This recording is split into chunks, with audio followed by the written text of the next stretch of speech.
But we do begin with Israel's military strike in Qatar, and CBS News producer Leigh Kiniry has more. The strike targeted Doha's diplomatic quarter. Security cameras caught the explosion on a series of buildings that house Hamas's political wing, the men responsible for negotiating any possible ceasefire to the war in Gaza.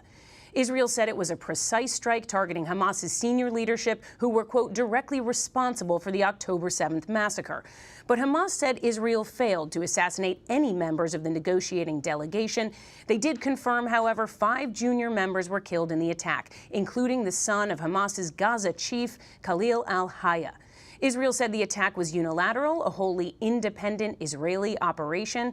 And it's worth noting, Qatar is a U.S. ally of strategic importance, and thousands of American troops are stationed there. But the Trump administration said they were informed of this attack by the U.S. military, and they then warned the Qataris.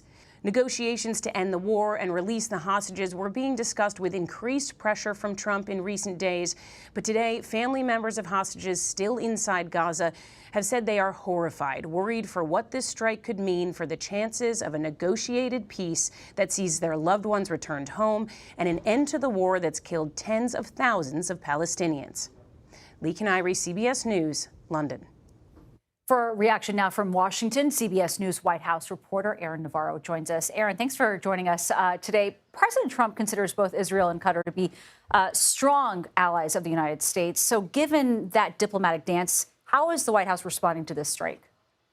Yeah, Nancy, both in the White House Press Secretary Caroline Leavitt's press briefing as well as a Trump Truth Social post that he put online, it seems that they're looking to put some distance between the U.S. and these actions by Israel. President Trump wrote on Truth Social, quote, "This was a decision made by Prime Minister Netanyahu. It was not a decision made by me." In that post, he noted how he told Special Envoy Steve Witkoff to alert the Qataris, but by the time he did that, it was too late. President Trump also wrote that he, quote, feels very badly about the location of this attack in Doha and had talked to Israeli Prime Minister Netanyahu as well as Qatari Emir and their Prime Minister after the attack. He specifically said he had told the Qatari leaders that such a thing will not happen again on their soil.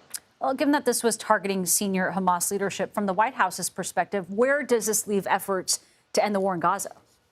Yeah, the White House had been waiting on Hamas to accept a ceasefire proposal that they were pushing over the weekend to have an immediate release of hostages held by Hamas that had buy-in from Israel. And President Trump this past Sunday wrote that he had given Hamas, quote, a last warning about the consequences of not accepting this proposal. Asked about that today, though, White House Press Secretary Caroline Leavitt said that rhetoric has no link to this attack from Israel. And a Qatari readout of their call with their leaders and President Trump, they say that Trump shared a strong condemnation of the attack and said that, quote, diplomatic solutions are sufficient to resolve the outstanding issues in the region. In a statement from Hamas, they say that they tie the American administration in terms of blame to the actions from Israel, but said, quote, that the assassination attempt on officials that they had in Qatar that were part of a negotiating delegation will not alter what they're looking for from a ceasefire proposal. Aaron Navarro, thanks so much for being with us. We always appreciate it.